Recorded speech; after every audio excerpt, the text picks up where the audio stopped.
दोस्तों आज के वीडियो में बात करेंगे स्किन की एक और बीमारी के बारे में जिसे अर्टिकेरिया कहा जाता है, यानी शीत पित्त कहा जाता है। दोस्तों ये बीमारी भी बहुत परेशान करने वाली होती है।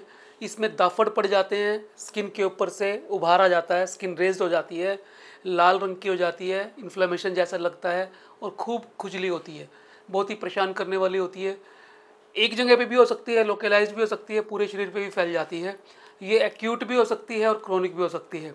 जब ये लगातार 6 हफ्ते तक चलती है तो इसे एक्यूट अर्टिकेरिया कहा जाता है, और जब ये 6 हफ्ते से ज़्यादा चलती है यानी 1.5 महीने से ज़्यादा चलती है तो इसे क्रोनिक अर्टिकेरिया कहा जाता है। दोस्तों आज के वीडियो में जानेंगे कि शीत पित्त आयुर्वेद के हिसाब से क्या होता है, क्यों होता है और इसका आयुर्वेद के अंदर क्या इलाज है। पूरे वीडियो में मेरे साथ बने रहिए।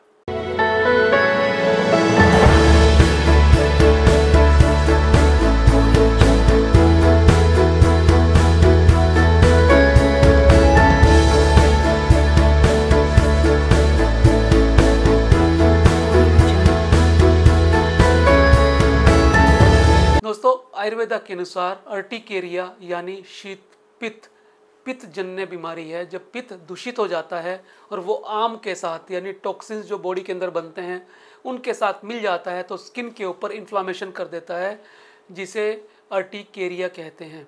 दोस्तों अर्टिकेरिया के अंदर पित्त बढ़ने की वजह से इन्फ्लामेशन हो जाती है, खूब खुजली होती है, खूब जलन हो सकती है और स्किन की परत मोटी हो जाती है और उठी हुई लगती है, जिसे आम भाषा में दाफड़ कह के संबोधित किया जाता है।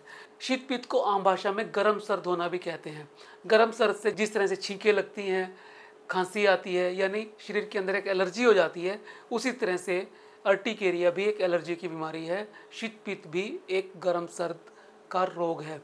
दोस्तों आयुर्वेद में ये तब होता है जब विरुद्ध आहार किया जाए, जैसे दूध के साथ मछली ले ली जाए, या फिर ज़्यादा ऑयली स्पाइसी मीठा खाया जाए, ज़्यादा तनाव में रह जाए, स्ट्रेस में चिंता में ज़्यादा रह जाए और गर्म सर्द वातावरण के अंदर कभी ठंड में कभी गर्मी में रह जाए, तो इस कारण से ये बीमारी पैदा होती है।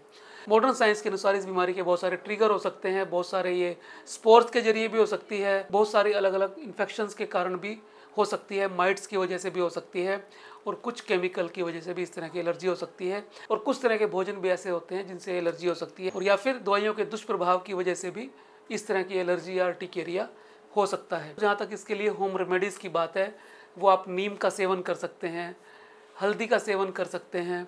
हल्दी के अंदर इओसिनोफिल को कम करने के लिए कुछ तत्व होते हैं।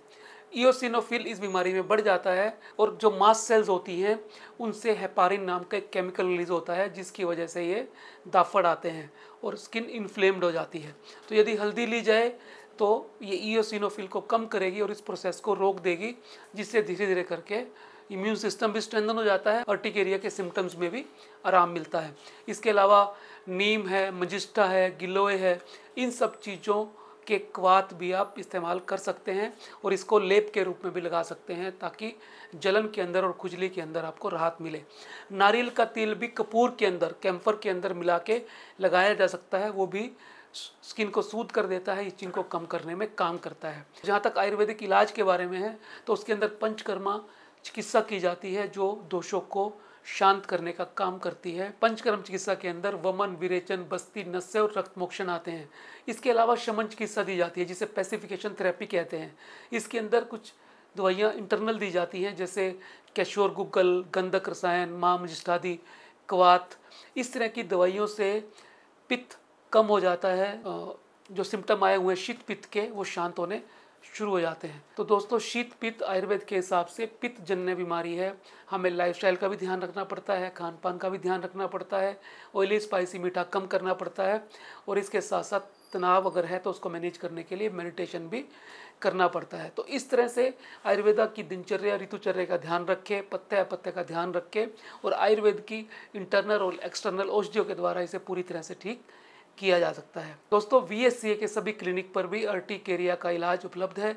यदि आप एक्यूट या क्रोनिक अर्टिकेरिया से पीड़ित हैं, परेशान हैं, तो आप वीएससीए के किसी भी सेंटर पर हमारे आयुर्वेदा डॉक्टर से ट्रीटमेंट ले सकते हैं। मैं उम्मीद करता हूँ आज का वीडियो आपके लिए ज्ञानवर्धक रहा होगा। यदि आपको लगता है ये औरों के लिए भी काम आ सकता है तो इसे शेयर करना ना भूलें, और यदि आप चैनल पर नए हैं तो नोटिफिकेशन बेल के साथ चैनल को सब्सक्राइब कर लें ताकि कोई भी वीडियो आपसे मिस ना हो। मिलते हैं अगले वीडियो में, फिर एक नए विषय के साथ। तब तक के लिए नमस्कार।